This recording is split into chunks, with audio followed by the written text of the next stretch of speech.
வாழ்வில் வார்த்தை ஊழியங்கள் வழங்கும் இன்றைக்கான இறை வார்த்தை. இயேசு கிறிஸ்துவின் இணையற்ற நாமத்தில் இந்த காலை வேளையிலே மகிழ்ச்சியோடு உங்களை வாழ்த்துகிறேன்.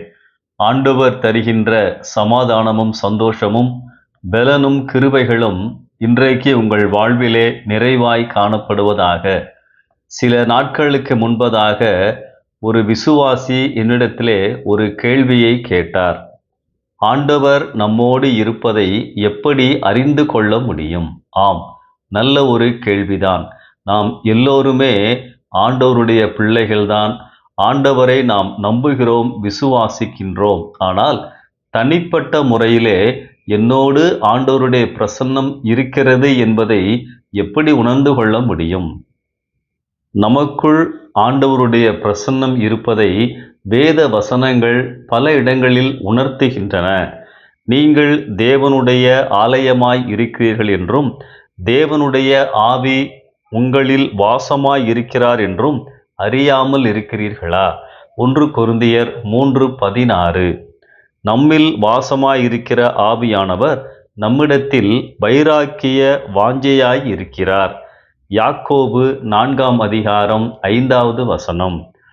விசுவாசத்தினாலே கிறிஸ்து உங்கள் இருதயங்களில் வாசமாய் இருக்கவும். எபேசியர் 3:17 வசனம்.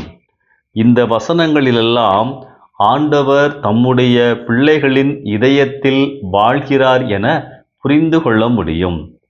நாம் ஆண்டவர் எனக்காக என் பாவங்களுக்காக பலியானார், இரத்தம் சிந்தினார் என்று விசுவாசிக்கின்றோம். நாம் பாவி என உணர்ந்து இயேசுவின் மூலமாக மன்னிப்பை பெற்றுக்கொள்ளும் பொழுது அவருடைய பிள்ளைகளாகிறோம். யோவான் 1:12 நாம் பார்க்கின்றோம். அவருடைய பிரசன்னம் அவருடைய பிள்ளையானதற்கு பிறகு நமக்குள்ளதாய் வந்து விடுகிறது. எல்லாமே விசுவாசம்தான். பாவ மன்னிப்பின் நிச்சயத்தை பெற்றுக்கொள்ளும் உள்ளத்தில் சமாதானத்தையும் சந்தோஷத்தையும் உணர்கிறோம்.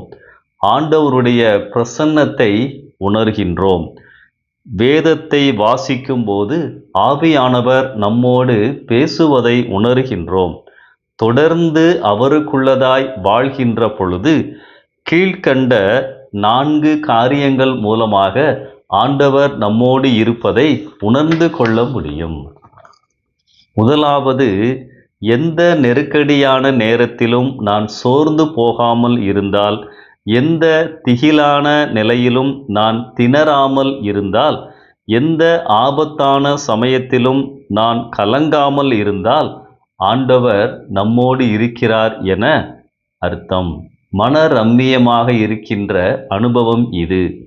இரண்டாவதாக, ஆண்டவர் வாக்கு பண்ணினதை நம் வாழ்வில் பெற்றுக்கொண்டே இருப்போம். ஆண்டவரின் முதலாவது வாக்கு என்ன? பயப்படாதிருங்கள், நான் உங்களோடு இருக்கிறேன். எனக்குள் அந்த விசுவாசத்தில் அலசடி படாமல் இருப்பேன். விசுவாசத்தில் உறுதியாயிருப்பேன். நம் வாழ்வில் என்ன நடந்தாலும் சூழ்நிலைகளை மேற்கொள்ள விடமாட்டோம்.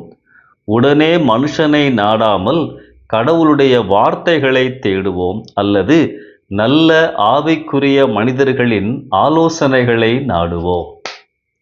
மூன்றாவதாக, சோதனை வரும்பொழுது, பாவம் செய்ய தூண்டுதல் நமக்குள்ளதாய் வரும்பொழுது நமக்குள் இருக்கும் ஆவியானவரின் ஆண்டவரின் எச்சரிப்பை பெற்றுக்கொள்ளுவோம், உணருவோம். நான்காவதாக, எனக்குள் நமக்குள் ஆண்டவர் இருப்பார் என்று சொன்னால் நல்ல விருப்பங்களை ஆண்டவர் நமக்கு தருவார். மற்றவர்களை ஆண்டவருக்குள் கட்டி எழுப்புகின்ற விருப்பம் நமக்குள்ளதாய் இருக்கும். அவனவன் தனக்கானவைகளை அல்ல பிறருக்கானவைகளையும் நோக்குவானாக என்று பிலிப்பியர் 2:4 சொன்ன வசனம் நம் வாழ்வில் உண்மையாகிக் கொண்டே இருக்கும். அன்பானவர்களே, இந்த 4 குறிப்புகள் ஆண்டவர் நம்மோடு இருக்கிறார் என்பதற்கான அடையாளங்கள்.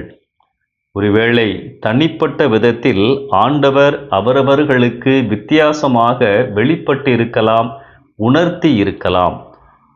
இந்த பொதுவான 4 காரியங்கள் நமக்குள் காணப்படுகிறதா? நம்புங்கள், உலகத்தை படைத்த ஆண்டவர் உங்களுக்குள் இருக்கின்றார். விசுவாசமே உலகத்தை ஜெயிக்கிற ஜெயம். நிச்சயமாகவே கர்த்தர் உங்களோடு இருக்கிறார் என்று நம்பிக்கையோடு வாழுங்கள். கர்த்தர் உங்கள் வாழ்வின் எல்லா பகுதிகளிலும் வெற்றியை கொண்டு வருவார், சமாதானத்தை கொடுப்பார். என் இதயத்தில் ஒரு பூரண முழுமையான சமாதானத்தை நான் உணர்ந்து கொண்டே இருப்பேன் என்று சொன்னால், அதுதான் ஆண்டவர் நம்மோடு இருப்பதின் முதலாவது அடையாளம். இந்த சிந்தனையோடு இந்த நாளை ஆரம்பிப்போம். உயிரோடுக்கும் ஆண்டவர் உங்களுக்குள் இருந்து இந்த நாள் முழுவதும் உங்களை நடத்துவாராக. ஆமென்.